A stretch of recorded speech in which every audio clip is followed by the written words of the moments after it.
खुलुमबाय Bodoland एंखं television studio आं हायनार्सि गयारि दिनै फुंबिलिनि गाहाय गाहाय रादाबफोराव दङ। तेजपुर देकारगावआव सिखावआव गंसेनि बलेर' गारि खावदों, गंसेखौ मोनफिनबाय।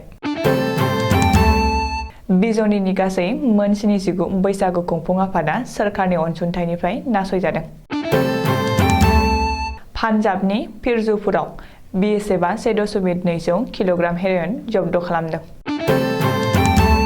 गुवाहाटी बशिष्ट दैमायाव बिगोमा गैयै गंब्रै बाइक मोनदों। मरिगावआव सासे ड्राग्स माफियाखौ पुलिसआ एनकाउन्टार खालामदों।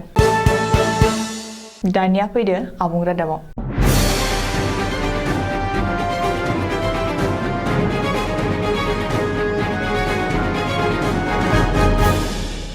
सनितपुर जिल्लानि तेजपुर देकारगावआव थानाय महेन्द्र डिलारनि श'रुमनिफ्राय गासै गंसेनि महेन्द्र बलेर' गारिखौ हरनि समाव खावनानै लांदों।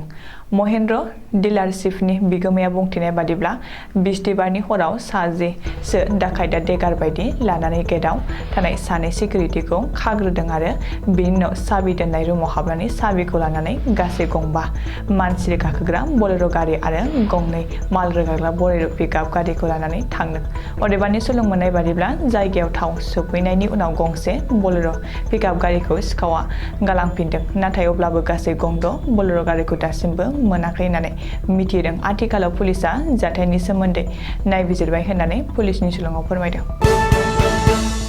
चिरां जिल्लानि बिजनी महकुमायाव आथिखालाव गिबि मन्थ्रिनि फोसावनाय 1.5 लाख रांखौ मोन 79 बैसागु खुंफुं आफादा मोननो थाखाय खाफाल जुफियाखिसै। माखासे बैसागु खुंफुं आफादफ्रा बेनि सायाव खुद्रिदों। मख'नो गोनांदि चिरां जिल्लानि जिल्ला बेंगिरिया सुक्रुबारखालि गासै मोन 27 बैसागु खुंफुं आफादनो 1.5 लाख रांनि चेक राननानै होदोंमोन। बेनिनो गासै मोनब्रैल' बैसागु खुंफुं आफादा बिजनी हालामनिफ्राय मोननो हादों आरो आद्रा मोन 79 बैसागु खुंफुं आफादा सोरखारनि बे अनसुंथाइखौ मोननो हायाखिसै। बेखायनो सुक्रुबारखालि बिजनी रङालि बिहु खुंफुं आफादनि आफादगिरि रबीन्द्रनाथ दासआ खौरांगिरि मेल खुंनानै बुंदों दि आथिखालाव बिजनी सार्कोल अफिसारनि गोरोन्थियावनो बिजनीनि गोबां बैसागु खुंफुं आफादफोरा सोरखारनि बे अनसुंथाइखौ मोननो हायाखै। बेनि अनगायैबो उलुबारि आन्चलिक बिहु खुंफुं आफादाबो मोनथारनांगौआनो मोननो हायाखिसै होननानै मासिगिरि चरित्र बर्मनआ जोबोद दुखु फोरमायदों। पान्जाबनि फिरजपुर सेक्टर टारान्टालाव BSF जवाना पाकिस्ताननिफ्राय बारबोनो नाजानाय स्मागलारनिफ्राय 1.2 ग्राम हेर'इन जब्द खालामनो हादों। बेनि अनगायैबो बे हाबायाव लोब्बा गोनां सानै आइजो स्मागलारखौबो हेर'इनजों लोगोसे हमनो हादों। आथिखालाव BSFआ गासैखौबो पुलिसनि आखायाव गथायबाय होननानै मिथिहोदों। मख'नो गोनांदि बै ओनसोलाव साननै सिगाङावसो 2.2 किल'ग्राम BSFआ हमखांबायमोन। बेनि थाखाय BSF जवाना पाकिस्ताननि स्मागलारनि सायाव गुलिबो गावनो गोनां जादोंमोन होननानै सुलुङाव फोरमायदों। गुवाहाटी नोगोरमानि बशिष्ट दैमायाव सुक्रुबारखालि बिगोमा गैयै गंब्रै बाइक बोखांनो हानायाव आथिखालाव गोबाङानो सोमोनांदों। गंसे ग्लेमार बाइक, गंसे FZ आरो गंनै हन्डा स्कुटि मोननो हादों। नाथाय बै गंब्रै बाइकनि रावबो बिगोमाबो ओंखाराखै। खौरांखौ मोननानै बशिष्ट पुलिसआ थाबैनो बै जायगायाव थांनानै बाइक गंब्रैखौ बोखांहैदों।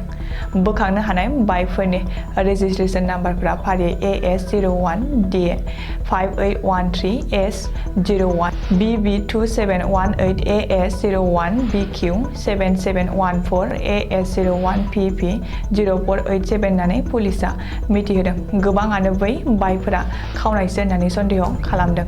अदेबानि पुलिसआ नायबिजिरनायनि उनाव थाबैनो गुबै जाहोनखौ मिथिगोन होननानै बुंदों।